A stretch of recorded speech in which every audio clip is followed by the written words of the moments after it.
Vas-y, je te laisse faire l'entrée. Salut la famille, j'espère que vous allez bien aujourd'hui.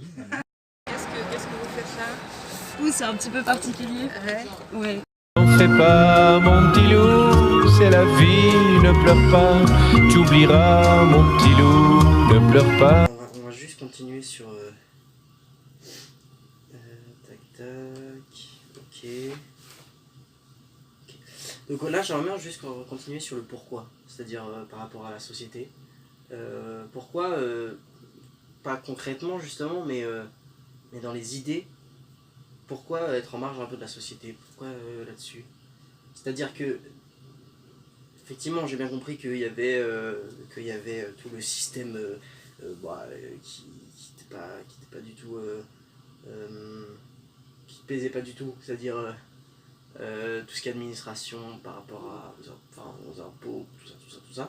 Toutes les administrations, ouais. Mais est-ce qu'il y a quelque chose voilà, que tu, dans la société, par rapport à quelque chose de plus dans la tête? Ouais, de plus ancré. Voilà. En fait, j'ai rien réellement contre la société. Je ne me qualifierais pas genre d'anarchiste ou de personne qui est totalement contre le système, dans le sens où je ne vais pas essayer de vivre à tout prix dans l'indépendance sociétaire. J'accepte d'être dépendant de la société parce que malheureusement on l'est tous. Je le suis peut-être un peu moins que d'autres parce que justement j'ai pas envie d'avoir un emploi pour payer une voiture, pour rembourser un crédit, pour, tu vois ce que je veux dire, j'ai pas envie d'être dans ce cercle-là. Mais je suis pas anti-société pour autant.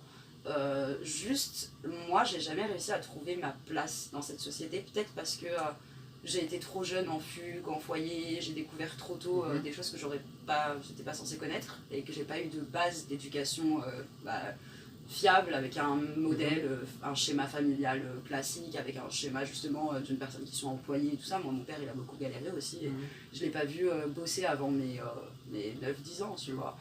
Et donc pour le coup, peut-être il y a de ça, mais il y a surtout, pour moi en tout cas, pourquoi j'ai envie de m'éloigner de la société, c'est pour mon bien-être en fait. Je me rends compte que quand j'essaye à tout prix de répondre à un schéma, de me confronter à l'emploi, de me confronter au fait d'avoir un salaire et de le gérer d'une manière normale et classique, ça me rend mal au quotidien, je suis malheureuse. Et je suis beaucoup plus heureuse en étant effectivement beaucoup plus en galère et en ayant une vie beaucoup plus difficile pour une personne normale. Dire qu'on est heureux à la rue, c'est bizarre, tu vois. Mais je suis beaucoup plus heureuse en étant à la rue, alors pas à la rue, mais en voyageant, en faisant la route, en bougeant et tout ça, qu'en me confrontant à un schéma classique de société. Donc pour le coup, je n'ai rien contre, mais pour moi, pour mon bonheur personnel, je préfère m'en éloigner. Et est-ce que tu peux nous donner des moments genre très très précis, des choses qui sont très précises sur le fait que bah ouais, à ce moment-là tu étais en marge quoi, de la société. Par rapport à ce que tu m'avais dit, le fait que tu marches beaucoup, mais voilà, quels ont été tes itinéraires, quels ont été voilà. Alors le premier gros moment, ouais, le premier gros moment où je me suis mis en marge de la société, j'avais 16 ans. J'ai fait une fugue. Je suis partie de Digne-les-Bains dans le 04. J'avais justement, j'étais plutôt bien en plus à ce moment-là parce que j'avais réussi à avoir un appartement, chose très très rare. L'ASE, l'aide sociale à l'enfance, m'avait donné un appart pour moi. Ça faisait 1 an que j'étais en CAP, donc en apprentissage, donc j'avais un salaire, j'avais un appart. Et mon entreprise a fait faillite, elle a fermé. Et j'avais 15 jours pour retrouver un patron et pour passer mes CCF, mes contrôles en cours de formation. J'avais pas le droit de les passer si je n'avais plus d'entreprise. Et en 15 jours, je n'ai jamais retrouvé d'entreprise. J'ai pété un câble, j'étais vraiment trop mal. J'étais avec un gars qui était à la rue à ce moment-là, Bertrand. Et Bertrand arrive chez moi un jour et il me dit « je reprends la route ». Alors moi j'étais en train de faire mon taf, donc mon appart, mon mec reprend la route. Je dis bah tu sais quoi, je me casse en fugue avec toi. Et je suis partie. Pendant très longue fugue. Je suis partie du mois de avril, mai au mois d'octobre, novembre. Donc je suis partie à un bon moment. On est parti ensemble avec un ami au départ, donc on est parti à 3. Je suis partie de Digne-les-Bains, on a été jusqu'en Espagne et après on a posé notre campement dans les Pyrénées-Orientales, dans des petits bleds, Montferré, Corsavie, tout ça. Et donc là c'était vraiment ma première expérience complètement hors société parce qu'en plus j'étais en fugue, donc il fallait me planquer, il fallait pas que je me fasse repérer par des forces de l'ordre ou par la police ou par n'importe qui, donc j'avais très très peu de contact avec. T'avais quel âge? T'avais 16 ans. J'avais 16 ans. J'avais 16 ans, c'était l'été de mes 16 ans en fait, et c'était ouf. C'était ouf. C'est une expérience de dingue. J'ai énormément marché. Je me rappelle qu'on marchait du 20 km par jour. On avait son chien, notre pote et tout. On marchait vraiment beaucoup. On a pris d'anciens chemins de Saint-Jacques-de-Compostelle, justement. Donc c'était très beau. Enfin, on a fait vraiment un vrai voyage en semi-autonomie, je dirais, parce qu'on n'était pas autonome totalement, mais qu'on se ravitaillait à certains points dans certaines villes. Et après, on se cassait en campagne, on prenait des petits chemins, des petits axes, on passait pas du tout par les nationales. On faisait très rarement du stop. On était vraiment marché. D'accord, et le but c'était... Alors pour moi, le but c'était d'être loin des foyers. J'en avais marre d'être sous l'influence des éducateurs. Voilà, j'avais 16 ans, ça faisait 3 ans que j'étais en foyer à ce moment-là. Ça faisait 3 ans que je demandais à ce qu'on me foute dans un bled en campagne et ce qu'on me laisse tranquille. Et en fait, je l'ai jamais fait, aucun juge n'a jamais fait ça. Donc ce que je subissais à ce moment-là, parce qu'il faut savoir que quand j'étais en apprentissage, je vivais chez mes grands-parents. Et on en parlera plus tard, mais j'ai vécu des choses assez horribles dans mon enfance, faites par mon grand-père. Donc forcément, vu que je vivais là-bas, j'avais qu'une envie, c'était de me barrer. Et voilà, ce qui m'a poussé vraiment à partir, ça a été ça, quoi. Okay. Et t'as d'autres moments comme ça, des moments clés, des moments même trucs assez concrets, c'est-à-dire que là tu nous as dit que t'étais quand même parti de Digne-les-Bains, c'est ça? De Digne-les-Bains dans le rocade, juste en Espagne. Et est-ce que tu as d'autres trucs concrets comme ça? Ouais, il y a le jour de mes 18 ans aussi qui est très concret. Donc le 26 août 2011, j'étais en foyer, j'étais revenue justement de cette fugue que j'avais faite, dont je te parle. Et on m'avait enfin écouté, on m'avait enfin foutu dans un foyer bien.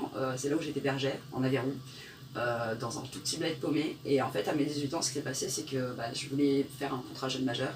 Et j'ai pas pu, parce que fugueuse à répétition, ils ont pas voulu signer de contrat avec moi jusqu'à mes 21 ans. Donc je me suis retrouvée le jour de mes 18 ans à la rue, mais vraiment à la rue quoi. C'était Momo, le directeur du foyer, tout le monde pleurait, on pleurait tous parce qu'ils pouvaient pas me garder. J'avais 18 ans, j'étais majeure et je devais repartir dehors.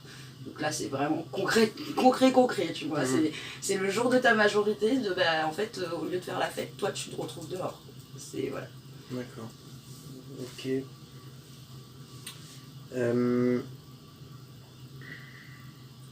Est-ce que, voilà, si tu veux, tu peux dire peut-être d'autres moments encore où on peut passer aux causes un peu de tout ça? Est-ce que tu as d'autres trucs marquants? Ouais, il y a quand même un truc assez marquant dont il faut parler, qui est important. Ça revient un peu sur le fait des femmes dans la rue, et que c'est compliqué.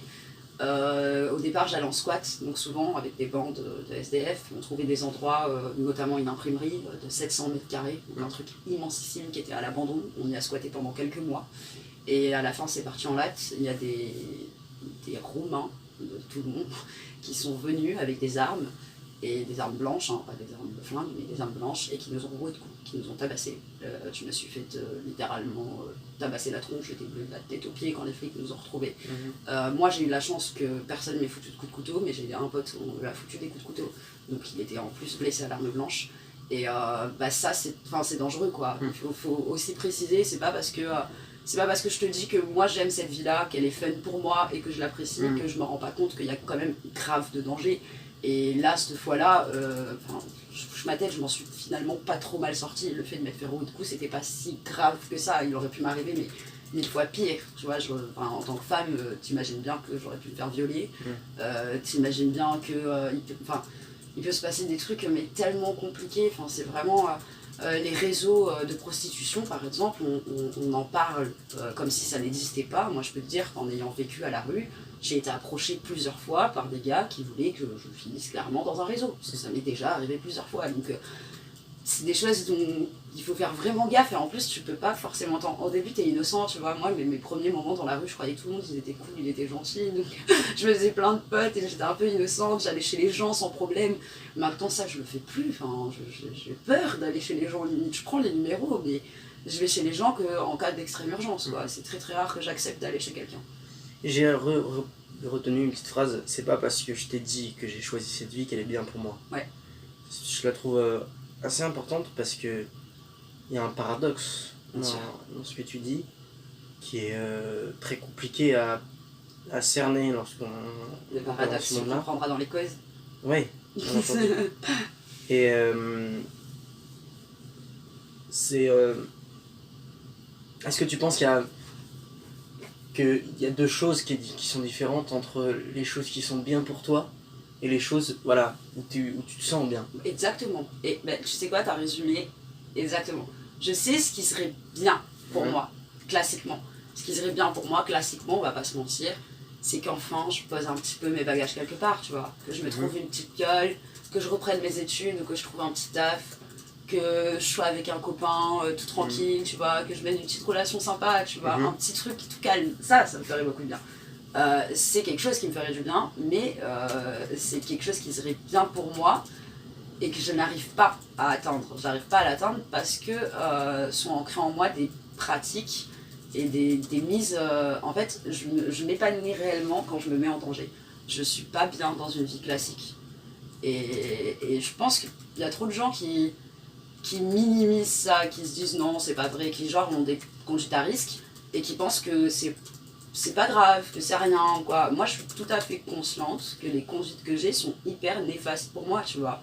Mais sur le long terme, je parle, elles sont néfastes. Mais sur le court terme, elles me procurent tellement de bien que, bah, en fait, je vois pas sur le long terme, j'en ai rien à foutre. Je me dis, si ça se trouve, dans 10 ans, je serai morte, alors j'ai envie de vivre maintenant, tu vois. Et j'ai juste une question, est-ce que tu es persuadé que cette vie-là est complètement, enfin, n'est vraiment pas bien pour toi? C'est-à-dire que dans l'ensemble, dans l'ensemble, est-ce qu'il n'y aura pas quand même des choses qui sont... Je suis persuadée que sur le long terme, elle sera néfaste. Ah, sur le long terme. Par contre, au jour d'aujourd'hui, mais il y a tellement de bonnes choses, mais tellement, mais de rencontres, d'expériences, de partages, de voyages, de choses pro qui se passent aussi. En fait, j'ai vu plein de petits tafs, j'ai vu plein de gens, j'ai été dans des endroits et j'ai rencontré des personnes et j'ai parlé de choses dont j'aurais jamais parlé si j'avais une vie classique. Et ça, je trouve ça génial, je trouve ça super. Mais sur le long terme, c'est néfaste. C'est néfaste pourquoi? Parce que ça épuise, parce que ta santé, ça la fragilise de fou. Parce que plus je passe des années loin de la société et plus ça va être dur le jour où je vais vouloir y re-rentrer, bah d'y re-rentrer. Voilà pourquoi c'est néfaste. Mais en vrai, non, pour moi, dans ma vie, dans mon quotidien, c'est pas néfaste du tout. Ça me fait trop du bien, au contraire. Sinon, je le ferais plus. Je vais vérifier que... Je t'en prie. Je pense que ça tourne, il n'y a pas de raison. Ouais. Ça, c'est hyper intéressant, vraiment. Enfin, je trouve que... Je te dis des choses que j'ai pas confié à tout le monde, tu vois. Je te dis des choses que j'ai pas confié à tout le monde. Les pratiques à risque, par exemple, j'en parle pas très souvent. Les pratiques à risque? Ouais. Je t'ai parlé du fait que bah, j'aimais les choses à risque. Oui, entendu. Que ma vie, elle était... Oui. Mais c'est l'inconnu, en fait, aussi, qui est intéressant. Ouais. C'est-à-dire que lorsqu'on est dans la société, on côtoie le plus souvent des choses qu'on connaît déjà. Les gens ont peur de l'inconnu, très peur en principe. Et l'inconnu est quand même quelque chose d'assez... Moi aussi j'ai peur, mais qui apporte beaucoup. Moi aussi, des fois, ça me fait flipper. Hein. Des fois, j'arrive, genre là, à Lille, je suis arrivée, je connaissais pas Lille, j'arrive à la gare, je connais pas les métros, je connais pas l'endroit, je suis en panique dans les endroits où il y a plein de monde. Moi, j'aime pas ça, j'aime pas les gares, j'aime pas les endroits où il y a masse de monde comme ça. Et je suis arrivée hier, je n'ai rien dit, tu vois, parce que j'avais pas à te le dire, parce que c'était mon histoire à moi, je voulais affronter mon truc, tu vois. Et j'étais là, j'étais hyper mal en mode putain, comment je vais trouver le métro, qu'est-ce que je vais faire et tout. Et là, j'ai soufflé, j'ai fait meuf, t'as été dans des endroits mais pires, mais 1000 fois plus compliqués que ça. Au pire, tu demandes, il y aura toujours quelqu'un qui pourra t'aiguiller.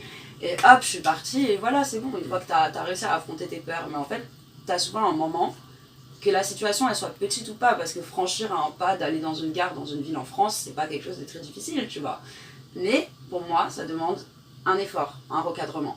Et c'est exactement ça quand une meuf ou un mec qui va partir tout seul, je sais pas, dans un autre pays, tu vois. Et la première fois qu'il va arriver, c'est le plonger dans le grand bain, tu vois. Et si la personne, elle se dit pas elle-même, vas-y, c'est moi qui ai voulu le faire, je suis là, tranquille, je le prends relax. Elle va passer des vacances de merde, elle va être paniquée, elle va être pas bien, elle va peut-être même re-rentrer en France, écourter son projet. Alors que, en fait, t'es seule avec toi-même dans ce genre de décision. Et quand toi, t'as compris que, ok, t'angoisses, ok, t'es pas bien, mais dans ta tête, tu peux, je sais pas comment te dire, mais tu peux renverser la situation. Genre, quand tu réfléchis un peu, t'arrives à, fioup, tu vois. Et ça, avant, je le faisais pas. Je le fais depuis peu de temps, je le fais depuis une certaine rupture, que tu sais. Voilà. Avant, je le faisais pas, je me remettais pas en question comme ça. J'ai une question. Est-ce que du coup, une situation dans laquelle tu serais, voilà, en campagne, enfin dans un endroit où effectivement il n'y a pas trop de Il n'y monde, a pas trop de monde et je connais pas. mais que tu découvres effectivement des gens, mais avec une situation stable là-dedans. Parce que c'est pas forcément la stabilité qui te fait peur. Si, Si. c'est le mot stabilité qui me fait D'accord. peur. c'est carrément le mot, tu vois. Si, la stabilité, ça me fait flipper ma race. Je peux l'être, mais quelque temps. D'accord. En fait, je suis stable. Si j'allais dans une campagne là demain et que je rencontrais des gens géniaux qui me proposaient de bosser pour eux pendant quelques mois, tu vois, mais je dirais oui sans problème, mais quelques mois. D'accord. Pas sur des Et années. qu'est-ce qui fait du coup que ouais, enfin, tu t'arrives pas, peut-être toi-même tu ne Je le sais sais pas. pas. J'ai pas la réponse. À chaque fois, j'essaye avec le cœur. Je te dis pas que si demain je trouve un putain de taf avec qui je m'entends trop bien, qu'il y a vraiment. Que je partage un truc, que mon taf il est ouf, que les gens que je croise ils sont géniaux ou quoi, je te dis pas je resterai pas à l'endroit. J'ai toujours voulu en fait réussir à trouver un endroit qui m'accroche au point que je veuille y rester, mais pour l'instant ça s'est jamais produit. D'accord. On peut peut-être partir sur effectivement sur les causes un peu de tout ça par rapport à peut-être ton enfance, Ouais. par rapport à la drogue. Comment, qu'est-ce que, enfin c'est, quel est ton point de vue là-dessus? Voilà. On va commencer par les causes. Ok. La drogue on en parlera après parce que ça viendra après. D'accord. C'est justement, je pense que C'est si aussi j'ai lié. commencé la drogue, c'est complètement lié à ce que j'ai vécu enfant, clairement. Donc, en gros, bah toi tu le sais, hein, en gros quand j'étais petite, quand j'avais 10 ans et demi, j'ai pas vu, pendant mon enfance, j'ai pas beaucoup vu mes grands-parents maternels. Tout enfant, jusqu'à mes 10 ans et demi, je les côtoyais pas beaucoup. Je les avais vus à mes 5 ans parce que mon père était rentré en prison quand j'étais toute petite pendant quelques mois et c'était eux qui s'étaient occupés de moi. Mais après ça, on n'a pas eu trop eu de lien avec mes grands-parents maternels et ma mère ne s'occupant pas de moi, c'était mon père qui avait la garde exclusive. D'accord. Bah, mon père, il trouvait pas ça, ça l'emmerdait pas que je les vois pas, quoi. C'était pas très gênant pour mon père. Et un jour, ma grand-mère, je devais avoir 7 ou 8 ans, elle a appelé mon père et lui a expliqué qu'elle voulait absolument reprendre des liens avec moi, qu'il voulait absolument me voir, m'avoir au moins une fois par mois en week-end à la Ça, c'est maison, toi, tout ça. ton grand-père. Ma grand-mère Ta grand-mère. maternelle, c'est elle qui a demandé. D'accord. Et donc, bah, mon père, il a trouvé ça un peu normal, tu vois, et suite à ça, il a mis des visites en place. Et au début, j'allais chez eux, moi, j'ai pas trop de souvenirs des tout débuts. J'ai des souvenirs qui sont très très flous, mais j'avais 8-9 ans et je me rappelle pas très bien, donc je veux pas parler de ce dont je me souviens pas. Mais il y a quand même des suspicions qu'il soit passé des choses à ce moment-là déjà. Mais à mes 10 ans et demi... Donc avec ton grand-père avec mon maternel. grand-père maternel. D'accord. Mais à mes 10 ans et demi, ce qui se passe, c'est que mon grand-père, je suis dans une cabane, et mon grand-père vient me voir, ils avaient déménagé, mes grands-parents à ce moment-là. Il me caresse rapidement les cuisses, les seins, et il me dit viens me voir à la sieste, dans la maison, à l'heure de la sieste. On va regarder la télé comme on faisait d'habitude en fait. C'était pas la première fois que j'allais faire la sieste avec mon grand-père, mais c'était la première fois qu'il se passait des choses comme ça. Et moi je n'analyse pas, en fait sur le coup dans cette cabane, à mes 10 ans et demi, maintenant quand j'y repense, j'ai pas vu ça mal en fait, ce qu'il me faisait, j'ai pas compris que c'était pas bien. Donc j'analyse pas la situation et je le rejoins une demi-heure après dans la chambre à sa sieste. Et là il commence à pratiquer sur moi des actes sexuels. J'ai subi des sévices sexuels pendant plusieurs années. Au départ, c'était seulement des attouchements, enfin des attouchements non, parce qu'il y avait des pénétrations buccales aussi, donc c'était pas que des attouchements, mais c'était des attouchements et des pénétrations buccales au départ seulement, des deux côtés. Et ensuite, j'ai subi des viols à partir de mes 13 ans, jusqu'à mes 15 ans. Donc en gros, pendant presque 5 ans, de mes 10 ans et demi à mes 15 ans, j'ai subi ce qu'on appelle l'inceste. Inceste associé de pédophilie. Voilà. Et donc ça a déterminé tout le reste de ma vie. Encore au jour d'aujourd'hui, ça détermine tout parce qu'il y a ce qu'on appelle la mémoire traumatique. Alors on va pas rentrer dans les choses scientifiques, même si ça peut être très intéressant. La mémoire traumatique, c'est quoi, en 2 mots? C'est le fait que quand tu as subi des sévices sexuels enfant, ou des violences très très fortes enfant, il va y avoir un lien qui va se créer de toute ta vie, en fait, dans toute ta vie, hein, même 10 ans, 30 ans, 40 ans après, toutes les situations au quotidien vont toujours être ramenées à ça. Donc cette mémoire traumatique, c'est vraiment, c'est chiant parce que tu peux aller très très bien dans ta vie. Moi au jour d'aujourd'hui, j'arrive à en parler librement, je témoigne contre l'inceste sur YouTube, je témoigne contre l'inceste dans beaucoup d'endroits différents, tu vois. Et j'en parle facilement. Mais une situation, une odeur, un geste, un truc qui va paraître complètement anodin à une personne normale, tu vois, et ben moi, je vais faire une crise, mais vraiment, ça va me rappeler des souvenirs, des scènes, je vais même limite entendre la voix de mon grand-père, tu vois, il se passe des choses comme ça dans ma tête d'un coup, et ça, j'avais ça se taper des cailles, tu vois, c'est vriller, je vrille d'un coup, je comprends pas pourquoi, et je le sais, mais c'est l'horreur, la mémoire traumatique, c'est très dur. Tu disais, il y a aussi le fait que lorsqu'on te fait mal physiquement, même sans faire exprès. Même sans faire exprès, je peux être tellement mauvaise, mais méchante, alors que la personne, c'est mon amie, c'est une personne de base, il y a 3 minutes avant, on rigolait ensemble, tu vois, ça peut même être mon copain ou quoi, et je deviens, ça me rend folle, ça me rend folle. Et tu es persuadé que ça, effectivement, ça a un grand lien avec ça? Pas ça, bizarrement. D'accord. Ça a un lien avec autre chose. D'accord. Le fait qu'on me blesse physiquement, ça n'a pas de lien avec mon grand-père, parce que mon grand-père, il était très doux. Il était doux comme un ami. Ouais. Il était menaçant dans ce qu'il disait, parce qu'il me disait, il faut pas le dire à mémé, si tu en parles à ta grand-mère, elle va me tuer. Ouais. Donc c'était des menaces, mais contre lui, pas contre moi. Mm-hmm. Moi, il s'en prenait jamais à moi, il m'a jamais dit une seule fois, vas-y tu viens maintenant, et voilà, tu vois, non, jamais, mais jamais. Et au contraire, il entourloupait la chose. Alors quand j'étais petite, il avait même pas besoin d'entourlouper beaucoup, parce que à 10 ans et demi, t'es un enfant, tu ne sais pas la sexualité, moi je savais pas ce que c'était au départ. Malheureusement pour moi, j'ai su ce que c'était très très tôt, avant même mon grand-père, parce que j'ai subi des sévices par d'autres personnes avant. Mais je savais pas que c'était pas bien, que c'était interdit. En fait, un enfant, tu le manipules, c'est son grand-père, ou son oncle, ou sa tante, ou n'importe qui, t'as un lien de confiance déjà avec. Donc, tu vas le guider petit à petit à lui faire des choses. Et il faut surtout pas être violent avec une personne qui est en confiance avec toi, t'as pas besoin, tu vois, avec un gosse. Donc c'est plus tard, vers 13 ans, que là, il a dû employer des ruses un peu différentes. Toujours pas dans la violence, mais il m'a acheté, par exemple, c'est horrible de dire ça, mais j'ai fait la pute pour mon grand-père, il m'a acheté contre de l'argent, tu vois.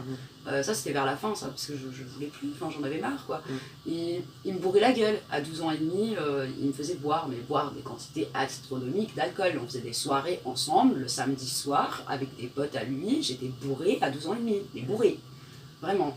Et tout ça, c'était des trucs c'est des conduites dissociantes, en fait. Ça fait que, après, la personne, tu lui en veux pas, enfin tu sais pas trop, c'était mon grand-père et je l'aimais. Ce qu'il faisait c'était pas bien, mais en même temps vu qu'il était pas méchant, je me disais c'est de ma faute à moi, tu vois. Et pendant des années j'étais dans un climat très bizarre, j'arrivais pas à comprendre que j'y étais pour rien en fait, qu'il m'avait appris tellement tôt. Il m'a tellement tout appris, la sexualité je l'ai apprise avec lui de A à Z et c'est horrible au jour d'aujourd'hui de dire ça, mais c'est vrai, c'est lui qui m'a tout appris. Et pour le coup, je lui en voulais pas, j'étais pas méchante avec lui, par contre j'étais exécrable avec tout le monde. Tout le monde autour, et au jour d'aujourd'hui c'est pareil, quand j'y repense ou quand tu me mets dans une situation où tu vas me faire mal, c'est pas par rapport à mon grand-père, mais par exemple quand tu m'appelles Caroline, tu vois, mon prénom, j'utilise plus mon prénom depuis des années, depuis que j'ai 15 ans j'utilise Yelena, et ça c'est clairement par rapport à mon grand-père, parce que mon prénom il me l'a pris en fait, tu vois. J'avais un prénom et c'est lui qui l'a souillé, qui l'a gardé quand il jouissait, il m'appelait comme ça. Et ce prénom maintenant, les potes, même mon père, quand il m'appelle comme ça, j'ai l'impression qu'il me fout une baffe. Et je lui dis souvent à mon père comme à ma mère, je leur dis mais arrêtez de m'appeler comme ça parce que j'ai l'impression que vous me mettez une baffe à chaque fois, quoi. C'est l'horreur. Des petits trucs, plein de petites choses. J'ai une question. Du coup, voilà, ta relation avec lui aujourd'hui, t'as lancé une comment dire? Quand j'avais 17 ans, j'ai porté plainte. J'ai posé une plainte. J'ai mis beaucoup de temps avant de réussir à en parler parce qu'il avait arrêté de me toucher à peu près à mes 15 ans. Et à ce moment-là, je vivais encore chez eux, donc c'était vraiment compliqué en plus parce qu'il ne me touchait plus, mais je vivais chez lui, donc il essayait quand même tu vois, qu'il se passe des trucs et tout. C'était vraiment glauque comme ambiance. Et après, donc j'ai fait cette grosse fugue, dont on parlait tout à l'heure. Et quand je suis revenue de fugue, vu que j'étais partie du foyer où j'avais eu mon appart très récemment avant, la décision logique était que je retourne chez mes grands-parents, où j'étais, tu vois, à la base. Et moi, j'ai pété un câble. Donc, après la fugue. Après la fugue. Donc au moment où on t'a dit, voilà, où est-ce que on peut te mettre quoi? C'est même pas ça en fait. Quand je suis revenue de fugue, je suis retournée directement chez ma grand-mère parce que mon oncle m'avait fait croire qu'elle était mourante. Et quand je suis arrivée à la maison, ma grand-mère de une, elle allait très très bien. Et de deux, elle pétait des câbles pour que je reparte pas. Et moi je lui ai dit, mais je m'en fous, je vais me barrer ou sinon t'appelles la police. Et elle me dit, bah oui, je les appelle les flics comme ça, je suis sûre que tu pars pas. Et moi je lui ai dit, oui, bah, on a des choses à leur dire. Moi aussi, il faut que je leur parle. Et donc ce jour-là, j'en ai parlé pour la première fois à un flic, tu vois. Elle a appelé la police, elle a pété un câble. Et le flic, quand je lui ai dit ça, il m'a dit, écoutez, votre grand-père, il vous fait plus rien là. Je lui ai dit, non, ça fait longtemps. Il m'a dit, écoutez, je suis vraiment désolée, mais on peut pas vous mettre en foyer ou quoi ce soir, il n'y a pas de place. Donc ils m'ont quand même laissé chez mon grand-père. Je venais de dire que je m'étais fait violer, et ils me laissent quand même là-bas, tu vois. Enfin, moi, j'ai trouvé ça complètement aberrant. Même maintenant, quand j'y repense, je me dis, mais attends, au pire, ils m'amènent au commissariat, mais ils ne prennent pas le risque qu'il se passe encore un truc. Enfin, je sais pas, j'ai trouvé ça très très mal fait. Et bon, il m'a rien fait, bien évidemment, parce que ça faisait longtemps qu'il m'avait plus touché, mais même, tu avoues ça, tu ne laisses pas la personne chez ses grands-parents, quoi. Donc du coup, juste ça, c'était juste après la fugue? C'était juste après la fugue. Donc tu allais voir en fait les policiers, c'est ça, pour dire bah voilà ce qui s'est passé. C'est ma grand-mère qui les a appelés, ils sont venus à la maison. Moi j'étais en crise, j'étais en train de tout casser partout. Alors ta grand-mère le savait ou pas? Elle avait pas entendu parce que j'en ai parlé toute seule aux flics en haut. Et ma grand-mère l'avait calmée en bas. Non, soi-disant elle ne le savait pas, elle n'a jamais su. C'est son positionnement encore au jour d'aujourd'hui, c'est qu'elle n'a jamais su. Moi j'y crois pas trop. Il y a plein de gens qui se disent c'est quand même bizarre. Mais moi je pense que c'est pas qu'elle a jamais su, c'est qu'elle a jamais voulu savoir. Voilà. Je préfère faire cette petite nuance là, tu vois. Ça peut se comprendre, hein. Elle aimait énormément son mari, elle s'est mariée, elle avait 16 ans, c'était une gamine, ma grand-mère, elle a jamais vécu avec quelqu'un d'autre que mon grand-père. Ça peut se comprendre, mais je pense que c'est pas qu'elle a pas su, c'est qu'elle a pas voulu savoir. C'est vraiment une petite nuance qui est importante quand même. Et du coup, si je retrace, je retrace juste assez rapidement. Donc après la fugue, t'as été chez tes grands-parents parce que ton oncle t'avait fait croire que ta grand-mère était mourante. Que ma grand-mère était mourante. Donc c'est à ce moment-là où c'est ta grand-mère qui m'accueille à la maison avec mon grand-père qui était là. Tu lui as dit un peu donc... J'en ai pas parlé à ce moment-là. Donc c'est elle qui a appelé les policiers. En fait, quand elle m'a accueillie, elle voulait me retenir dans la maison. Elle D'accord, voulait pas que je reparte. Et moi j'ai pété un plomb, mais j'ai fait une grosse crise mais violente. Je cassais tout dans la maison. Et je lui ai dit bah appelle-les, les flics, appelle-les. Et elle les a appelés et ils sont venus. Et elle n'était pas au courant, elle comprenait pas. Et moi je lui disais j'ai des choses à lui dire aux flics, tu vois. Mais elle comprenait pas ce que c'était ma grand-mère à ce moment-là, je ne lui en avais pas parlé. Donc elle les a appelés et j'en ai parlé à un policier. Il y a 2 policiers qui sont venus. Un peu vieux qui a parlé avec ma grand-mère et mon grand-père en bas. Et un jeune qui m'a prise en haut dans ma chambre, qui m'a parlé et qui a réussi à me... Je sais pas comment il a fait, mais il m'a fait sortir ce qui allait pas. C'était la première fois que j'en parlais. D'accord. Ça n'a pas servi, hein, cette fois-là, elle a servi un peu à rien. C'est pas la base de la plainte. Mais ça t'a servi à toi? Ça m'a servi à moi, ça m'a permis de me libérer. Mais après ça, j'ai été mise donc, dans un foyer d'urgence à Avignon. Et là, c'était un énorme foyer départemental. On était, je sais pas, au moins 80 jeunes, service mère-enfant, service pouponnière. C'était un truc immensissime. Et j'ai été dans ce foyer-là, et de ce foyer-là, je suis partie en Aveyron, donc chez Momo, et c'est là où j'ai vraiment porté ma plainte. C'est en Aveyron. Ok. Donc il s'est pas mis quand même un petit temps. D'accord. Est-ce qu'on peut passer sur, effectivement, par rapport à la drogue, et par rapport à ton point de vue là-dessus? Ouais, il y en a beaucoup des choses à dire. Voilà, quand est-ce que tu as commencé? Qu'est-ce que ça t'apporte? Qu'est-ce que... Voilà, tout ça. Bah, bizarrement, j'ai commencé à peu près à la même période où j'ai commencé à subir l'inceste, 10 ans et demi. T'as commencé à 10 ans et demi? Ouais, j'ai commencé à 10 ans et demi à fumer du cannabis. Pour te remettre dans le contexte, mon père il s'occupait de jeunes en difficulté scolaire. Et le week-end, il venait souvent dormir à la maison. Ce qui fait que c'était des jeunes qui consommaient du cannabis et qui fumaient des pétards et qui les laissaient dans le cendrier. Et moi, en fait, je leur piquais dans le cendrier les fins des pétards et tout ça, quand ils n'étaient pas là, quand ils allaient se coucher ou quoi. Et donc ça a commencé comme ça, et j'ai très vite après fumé des cigarettes avec des copains à la sortie du collège ou entre midi et 2 ou quoi, où on séchait les cours, on allait fumer des clopes dans un chemin derrière le collège, c'était à Bandol, tout ça. Et moi très vite la cigarette, je me suis rendu compte que j'aimais pas trop, mais que je préférais vraiment le goût des joints. Et j'ai établi des stratagèmes pour forcer les jeunes un peu qui étaient à la maison à me faire fumer. Donc par exemple, ils n'avaient pas le droit de fumer dans ma chambre. Et quand ils fumaient le soir dans ma chambre, parce qu'ils dormaient dans ma chambre et moi je dormais dans un matelas par terre. Bref, oui, je dormais avec des jeunes de 16 ans, c'est bizarre ça aussi. Et donc ils fumaient dans ma fenêtre et moi je leur disais si tu me fais pas fumer, je le dis à papa. Donc je fumais. Donc j'ai commencé très tôt. Au départ, je me rendais pas, je me rendais pas forcément compte que je fumais autre chose qu'une clope normale, tu vois. Et après, quand j'ai compris, je préférais le goût, mais je fumais pas pour la défonce, je fumais pour le goût, tu vois. Et pendant très longtemps, j'ai eu des rapports avec le cannabis qui étaient un peu bizarres. Genre, je fumais, puis après j'ai arrêté pendant super longtemps, et puis je refumais pendant des grosses périodes et énormément de joints. Enfin, c'était en fait quand j'en trouvais, quoi, vu que j'étais en foyer en fugue, j'en avais pas tout le temps. Et j'ai quand même fumé, j'ai fumé régulièrement à partir de 12 ans, on va dire. Vraiment régulièrement. Et tu sais pourquoi après, effectivement, c'est une drogue. À ce moment-là. Tu es accro, mais comment dire, c'est par rapport à ton état psychologique aussi que ça. Alors à ce moment-là, pas du tout. Ça ne l'était pas du tout. Par contre, à partir de mes 14 ans, 15 ans, j'ai fait des grosses tentatives de suicide et j'étais vraiment dans des périodes assez noires de ma vie. J'étais vraiment très très mal. Enfin, j'étais assez mal déjà très tôt, hein, même à 12 ans et demi, j'étais pas bien. Mais à 14-15 ans, c'était vraiment très fort prenant. Et en fait, ça me permet de. Pareil, c'est une conduite dissociante en fait. Le fait de fumer de la drogue, ça me permet de pas penser. Et quand je pense, mon cerveau il fonctionne. Il est très très speed. Je suis une meuf, je suis hyper speed. Et quand je fume pas, je me suis limite trop. Je me rappelle de ma mère, une fois j'étais enceinte, il était 5h de l'après-midi, et je fumais des pétards pendant ma grossesse, mais j'en fumais pas beaucoup. Et il était 5h de l'après-midi, j'en avais pas fumé de la journée. Et on revient des courses avec ma mère, et ma mère me regarde, et ça devait faire une demi-heure que je lui parlais de je sais pas quoi. Et j'étais à fond. Et ma mère elle me regarde, elle me fait putain, va fumer là, parce que j'en ai marre. C'est vraiment.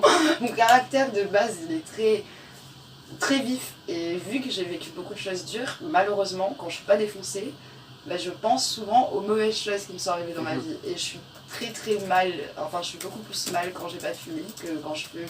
Enfin ça c'est normal, hein, c'est parce que tous les fumeurs vont dire ça, mais c'est parce qu'on a l'habitude de fumer et qu'on en a besoin d'autres doses, mais pas seulement ça en fait, c'est moi quand je fume pas, je m'aime pas, j'aime pas mon caractère, j'aime pas ma manière d'être, et j'aime pas ma manière de penser qui est néfaste en fait. Je suis quelqu'un de très joyeuse au quotidien, je pense que tu as déjà dû le remarquer. Je suis une meuf qui essaye d'apporter du peps et qui essaye d'avoir du fun, parce que ce que j'ai vécu c'est déjà assez dur comme ça. Je me dis autant kiffer ta vie maintenant, tu vois, et sinon ça sert à rien d'être là quoi. Et quand j'ai pas fumé et que je suis déprimée et que je pleure et tout le bordel et tout, je m'aime pas en fait. J'aime pas mon mode de pensée, ma manière de penser, de voir. Est-ce qu'on peut revenir sur par rapport aux tentatives de suicide, c'est quand même assez impressionnant, parce que c'est un travail psychologique qui est très avancé.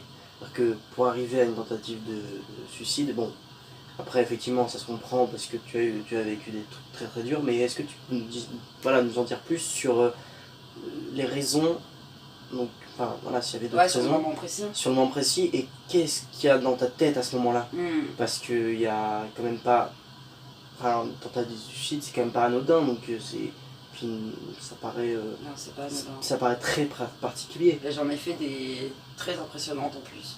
La première tentative de suicide que j'ai faite, j'avais 10 ans et demi. Voilà. J'étais au 4e étage de la ZUP de chez ma maman. La ZUP c'était à Chambéry, j'étais en vacances. Et c'était pas vraiment une tentative de suicide, c'était un appel au secours. Mais déjà, à 10 ans et demi, faire un truc comme ça, c'est quand même ouf. On était sur le balcon, 4e étage. Moi je suis montée sur le balcon, sur la balustrade. Et j'ai dit à ma mère, je saute. Si tu t'approches, je saute. Je suis montée sur le rebord, au 4e étage d'un balcon, tu vois, à 10 ans et demi. Genre j'aurais pu tomber déjà, tu vois. Si j'étais tombée, j'étais morte, hein, c'est fini aussi. Et ça, c'est parce que... Ce jour-là, ma mère et mon beau-père étaient en train de se disputer depuis de longues heures. Ça faisait un très très long moment qu'ils étaient en dispute. Et en fait, j'étais ultra mal. Je sentais, ça bouillonnait en moi, je sentais leur dispute. Ça tournait dans ma tête, ça allait pas, mais vraiment, mais tellement mal. Et je pense que je subissais des trucs par mon grand-père, mais c'était vraiment le tout début, je comprenais pas forcément que c'était pas bien, c'était pas forcément lié à ça, mais je pense que ça l'était là, inconsciemment. Mais j'étais vraiment ultra mal de les entendre en fait se disputer, et j'ai voulu taper du poing sur la table, arrêter leur dispute quoi, et je me suis dit, ma mère elle va capter, et en fait déjà il faut savoir que ma mère au début elle a même pas capté que j'étais montée sur le balcon. Voilà. Et quand elle s'en est rendue compte, donc je lui ai dit tu t'approches pas sinon je saute, et elle a appelé mon beau-père pour que mon beau-père me sorte de là. Mon beau-père est venu, je l'ai laissé m'enlever du balcon, m'enlever de la balustrade, et elle m'a pris dans ses bras, et elle lui a dit maintenant dégage. et j'ai pété un câble. Genre j'ai trouvé ça tellement horrible, je me suis poussée, j'ai dit à ma mère mais ça se fait vraiment pas, et je suis partie dans la poussette de mon petit frère et ils ont continué à se disputer pendant longtemps je pense. Et Ça c'était ma première. est-ce que c'est des causes qui sont extérieures ou t'as aussi des causes voilà, Après il y rapport a à eu ta des causes personne. intérieures. personnalité? Plus tard. Donc là c'était vraiment par rapport à la dispute. Là c'était vraiment, en fait je pourrais plus le dire parce que 10 ans et demi c'est Ouais, vieux, tu vois, j'ai 25 ans et c'était très, j'arriverai plus à me remettre dans mon état d'esprit d'enfant, à comprendre comment j'en ai pu à arriver à une telle extrémité. Mais ce que je me rappelle c'est cette sensation que ça bouillonnait en moi et que j'arrivais plus à les entendre en fait, je voulais plus les entendre hurler, je voulais plus entendre ces cris, j'étais vraiment très très mal par rapport à ça. Et au jour d'aujourd'hui ça me fait faire encore des crises d'angoisse quand on crie dessus ou quand des gens se disputent ou quand des gens s'en prennent à moi de trop forte manière, je parle pas physiquement mais dans les mots, ça me fait partir en latin souvent. Toute forme de violence en fait, ça crée des angoisses chez moi. Encore au jour d'aujourd'hui, et ça j'arrive pas à calmer. Et après, quand j'avais 14-15 ans, j'ai fait des plus grosses tentatives, notamment médicamenteuses, où là, clairement j'ai de la chance d'être encore en vie au jour d'aujourd'hui. Les médicaments c'est mauvais. Et après j'ai voulu me défenestrer d'un toit aussi. Tentative, donc occasion de tentative médicamenteuse, ouais. Médicamenteuse. Et après, t'as voulu te défenestrer? Ouais, j'ai même voulu faire mieux que ça, me déveluxer.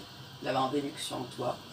Et il y avait mon lit, on pouvait y accéder facilement. J'étais avec mon ex à l'époque, j'avais 18 ans. Et il a dû appeler les pompiers, me faire interner parce que il pouvait pas gérer quoi.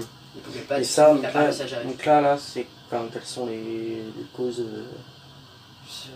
Grand mal-être. Très très très très mal. Depuis plusieurs mois, ça allait de plus en plus mal. Je peux pas te dire, j'ai fait des très très grosses dépressions. Je suppose que les causes elles sont inscrites en moi depuis toujours, tu vois. Je suppose que c'est par rapport à tout ça. À ce moment-là, j'avais pas encore Luna.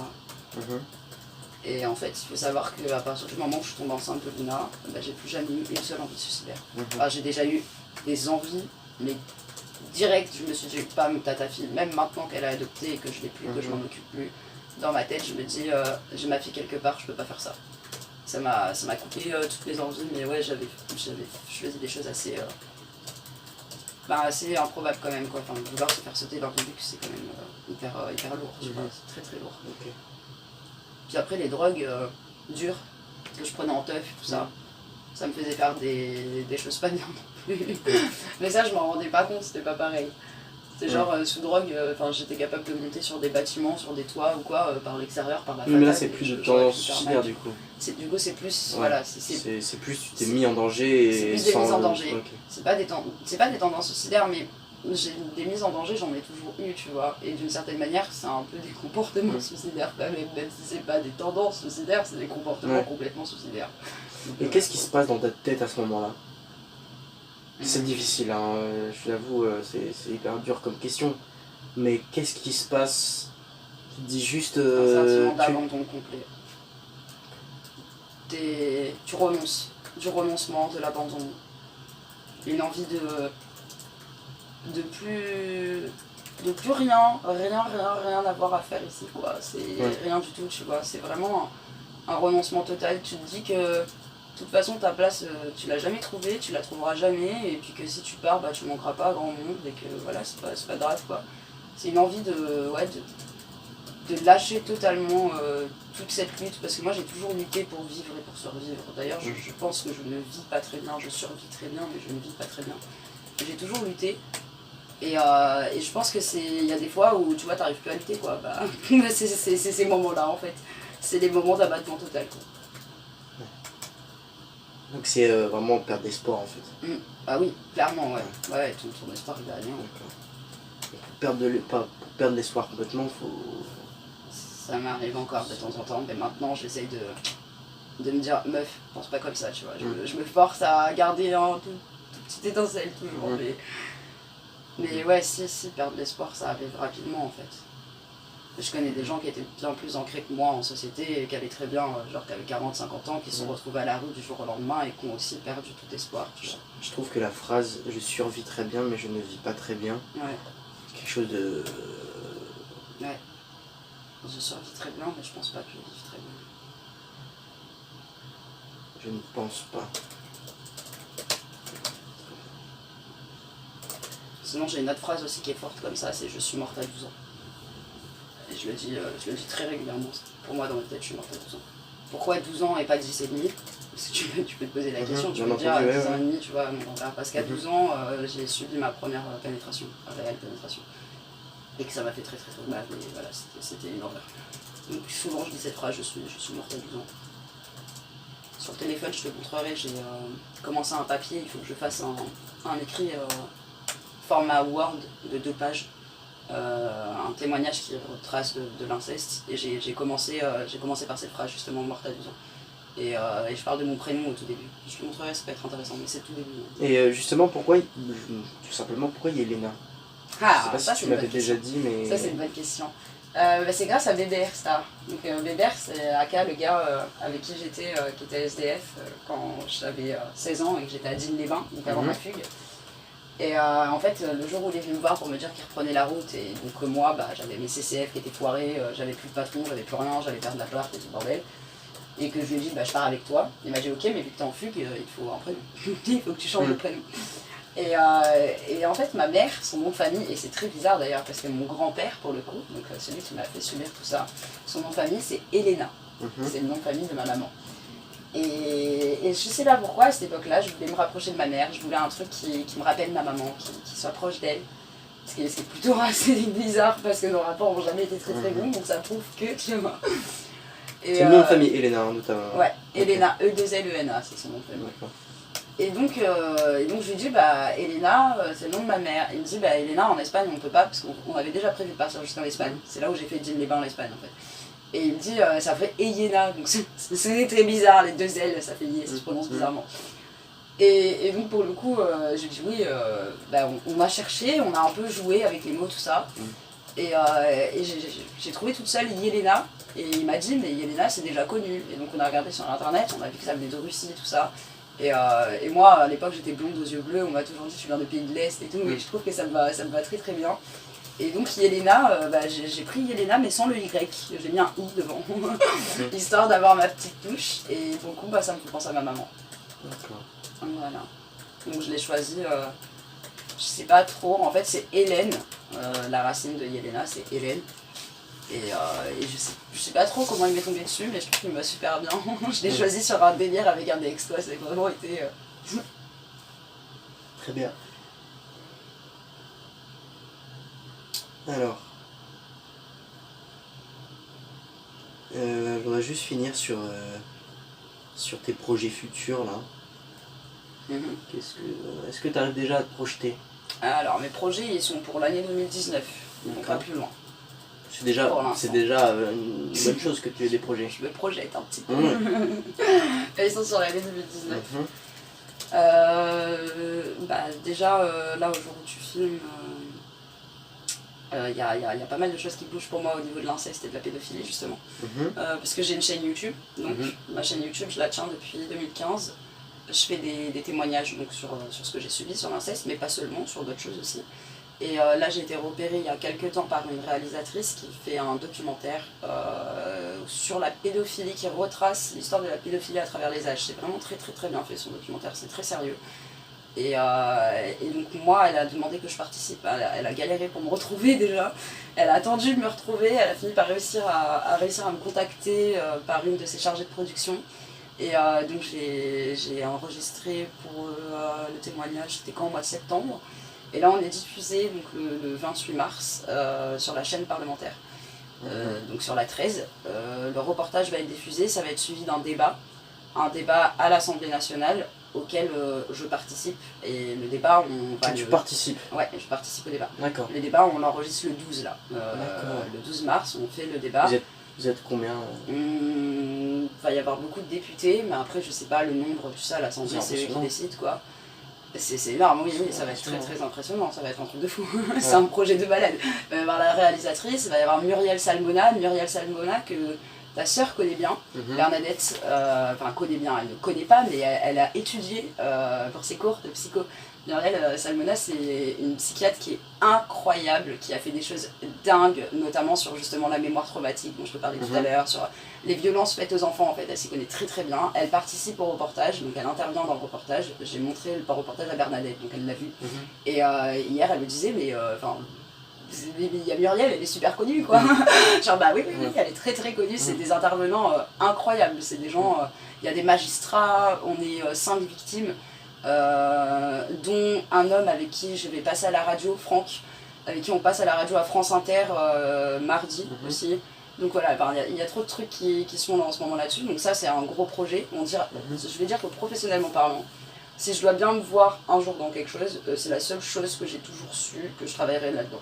Que ce soit à milieu associatif, que ce soit, moi j'aimerais bien être consultante plus tard, j'aimerais bien pouvoir faire des conférences dans des lycées, mais même dans des collèges, ce serait mieux, parce que le lycée, bon c'est un peu tard, dans des collèges pour expliquer que voilà, qu'il faut libérer la parole, qu'il faut parler, que si n'importe qui de ta famille te fait subir des choses, il faut le dire en fait, et que t'as pas le droit. Ça c'est un projet que j'ai voulu, tu vois. C'est très compliqué parce que... C'est compliqué parce que tout le monde fait le coup du bonbon. Par exemple, ta mère t'a toujours dit, si un inconnu dans la rue te donne un bonbon, tu ne le suis pas, tu vois ce que je veux dire. Mais personne ne pense à dire, si papy, mamie, pépé, mémé, n'importe, tonton, tati, papa, même maman, parce que oui ça arrive malheureusement, te touche la cuisse, parce que ça commence souvent comme ça, avec les cas classiques, quoi, la cuisse qui remonte. Te touche là, bah il faut pas, c'est interdit, il faut que tu ailles voir, il faut que tu ailles en parler à papa ou à maman, il a pas le droit, tu vois. Et ça, les gens ne le disent pas à leurs enfants, parce que on n'ose pas, quand ça touche la famille, on n'ose pas.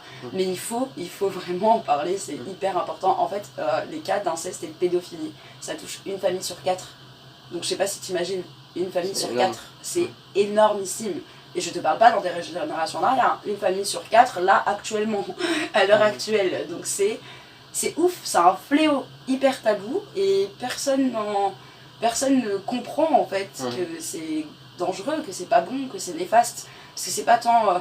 moi mon grand-père il était pas mauvais avec moi, il était pas violent encore une fois. Donc c'est pas tant l'acte qui est en lui-même qui est mauvais, c'est le fait de le faire avec un enfant et un ascendant et avec une personne de ta famille, et c'est tout ce qu'il y a derrière en fait, c'est tout le climat qui est mauvais, c'est pas tant ce qui se passe, c'est tout le monde, voilà, il n'y a pas de souci, mais pas avec un enfant, pas dans ta famille, enfin, c'est des choses qui sont tellement mais logiques, tu vois, ça gangrène après, ça gangrène la personne.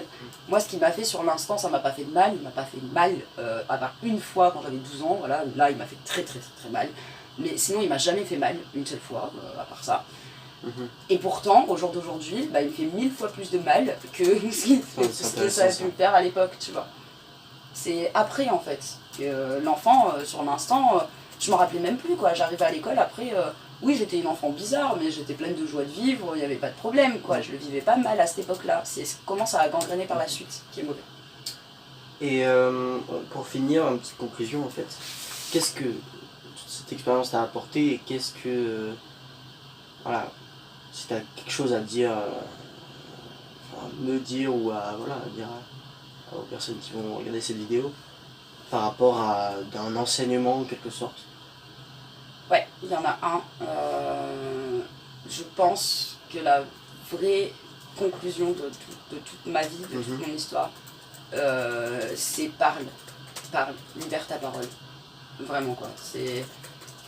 Il faut parler, c'est le seul truc que je puisse dire, même quand moi je suis peut-être une meuf bizarre, je suis peut-être hors société au jour d'aujourd'hui, je suis à moitié parce que je suis pas entièrement non plus, j'ai pas trouvé ma place, j'ai pas trouvé mon truc, mais par contre j'ai vraiment, je pense, un point de vue important sur la liberté de parole en fait. J'ai libéré la parole de beaucoup de gens. Même encore au jour d'aujourd'hui, le fait de témoigner, ça libère la parole de certaines personnes. Dans les commentaires, je vois des gens qui parlent de choses dont ils n'ont jamais parlé.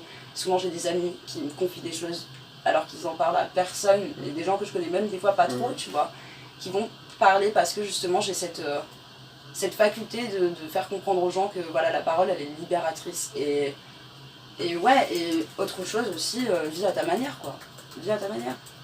Si tu vis une vie lambda comme tout le monde mais que t'es malheureux toute ta vie, est-ce que ça vaut vraiment le coup? Est-ce que ça vaut pas plus le coup que tu galères si t'en as envie mais qu'au moins tu vives la vie dont tu veux en fait?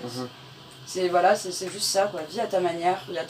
La vie, elle est trop courte pour qu'on se prenne la tête, de une, sur le regard de la société, de deux, par rapport au regard des autres, des gens qui nous sont proches, nos vrais proches, les gens qui nous aiment. Même s'ils ne comprennent pas toujours nos choix, s'ils voient qu'on est épanoui dans ce qu'on fait, même si on vit à l'arrache, même si on fait des choses pas conventionnellement, s'ils voient qu'on est bien et qu'on est épanoui, ben nos proches, ils nous suivront. Les vraies personnes qu'on apprécie, mais ils nous suivront, il n'y a pas de souci. Ils nous diront ok, pas de problème, tu vois. Et voilà, et c'est vis à ta manière, voilà. C'est les deux conseils que je peux dire. Vis la manière dont toi tu le veux et parle. Très bien, j'ai tout noté. Je pense qu'on a fini. Oui, fais-le. Ah, c'est super intéressant. Hein.